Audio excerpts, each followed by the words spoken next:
Hey everyone, if you're in the IB program, then you definitely know the feeling. That constant pressure, the to-do lists that just never seem to end, and the sense that you're juggling like a dozen things at once. Well, in this explainer, we're going to break down some super practical strategies to help you not just get through the IB, but actually thrive. I mean, this has to sound familiar, right?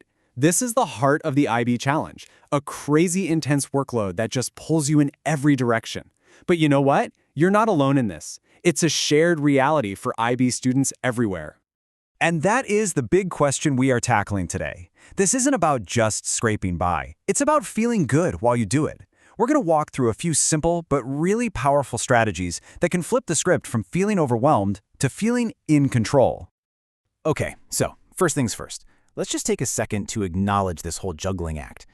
Just admitting that this pressure is real, that's the very first step toward building a system that can actually push back against it.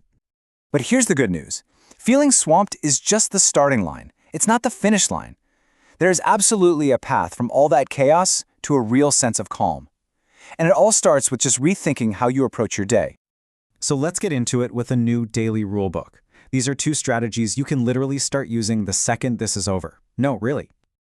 All right, first up is the rule of 3. I love this because it is just beautifully simple.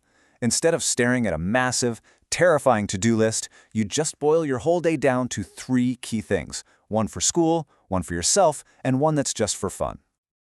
And this is how it works. Your academic thing might be, say, finishing a draft of your lab report. Your personal priority could be something like going for a 20-minute run. And the fun one? Easy. Watching an episode of your favorite show, or just calling a friend. See? This structure makes sure every single day feels productive and balanced. Okay, the second rule is a big one. You have to start treating your own well-being with the same seriousness as an extended essay deadline.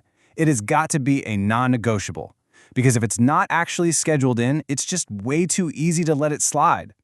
And this little schedule is a perfect example of what that can look like. Just notice how that walk is in there every day. It's a recurring appointment, just like studying for math. And look, there's even time blocked out for a hobby. The whole key is to put it in your calendar and then protect that time like it's sacred.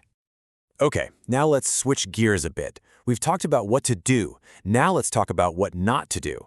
This part is all about the seriously counterintuitive skill of just stopping. Because real balance isn't just about managing your time, it's about managing your energy and your own expectations.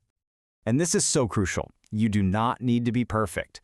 Honestly, trying to be perfect at everything is just a one-way ticket to burnout.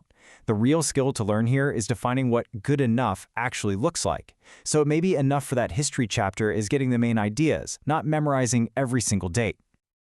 I really love this quote. We always think discipline is about forcing ourselves to grind harder, to push through. But, true discipline is also having the strength to say, okay, I've done enough for now, and actually closing your laptop. That is what strategic rest looks like. So that brings us to a really important question. When you're totally buried in work, what's the #1 mistake students make that ironically makes all their studying way less effective? Yep, there it is, the all-nighter, trading those precious hours of sleep for just a few more hours of cramming. I know it feels productive in the moment, but the actual science tells a completely different story. Okay, get this. A study from Harvard found that not getting enough sleep can slash your ability to learn new information by up to 40%. Let that sink in. 40%. That means the extra couple of hours you stayed up might have cost you more in lost brain power than you actually gained. I mean, just look at the difference here. This chart makes it so clear. On the left, you've got a well-rested brain firing on all cylinders. And on the right, that sleep-deprived brain is struggling at just 60%. You are literally trying to work with a handicapped brain when you skip sleep. So let's tie all of this together. We've gone over some daily rules and some really important mindset shifts. Now let's wrap it all up into a routine you can actually stick with. Here it is, your 4-point plan. Number 1, use the rule of 3 every day to stay focused. 2, time block your well-being so it actually happens. 3, define what enough means so you can fight off that perfectionism. And 4, the absolute foundation for everything else, protect your sleep no matter what. So as we wrap this up, I want to leave you with this one question. Seriously, think about it. What does enough actually look like for you today? Answering that honestly might just be the most productive thing you do all day.